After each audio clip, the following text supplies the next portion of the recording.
បងប្អូនណាអត់មានកូនមកពេទ្យគាត់ដែរមកមានហើយព្រោះខ្ញុំការ11ឆ្នាំហើយអត់មានកូនទេទៅពេទ្យច្រើនដែរហើយតែអត់មានមកពេទ្យនឹងមានវាសួរអ្នកគ្រូខ្ញុំឈ្មោះនួនសារិនខ្ញុំឈ្មោះថៅរដ្ឋាមានបញ្ហាអត់កូន11ឆ្នាំ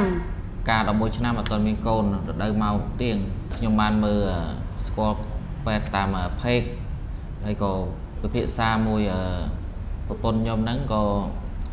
សម្រាប់ចិត្តថាមកព្យាបាលនៅកន្លែងគាត់ហ្នឹងបានរយៈពេល5ខែខ្ញុំមានបញ្ហារដូវមកអត់ទៀងរោគស្ត្រីធ្លាក់សបញ្ហាពងញីអរិចលូតលាស់ពេលមកព្យាបាលអ្នកគ្រូប្រាប់ថាការព្យាបាលពី1ខែទៅ3ខែបើអត់មានគាត់នឹងព្យាបាលបន្តទៀតរហូតដល់មានកូនតែឥឡូវព្យាបាលបាន5ខែមានកូនមានអារម្មណ៍សប្បាយរីករាយបងប្អូនណាអត់មានកូនមកពេទ្យគាត់ដែរមកមានហើយព្រោះខ្ញុំការ11ឆ្នាំហើយអត់មានកូនទេទៅពេទ្យច្រើនដែរហើយតែអត់មានមកពេទ្យនឹងមានផ្ដាំផ្ញើអ្នកអត់ទាន់មានកូនចង់បានកូននឹងអត់មានដែលពិបាកទឹកចិត្ត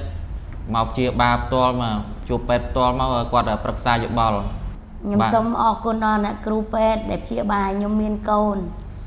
ហើយសូមឲ្យអ្នកគ្រូពេទ្យមានអតិថិជនកាន់តែច្រើនអរគុណ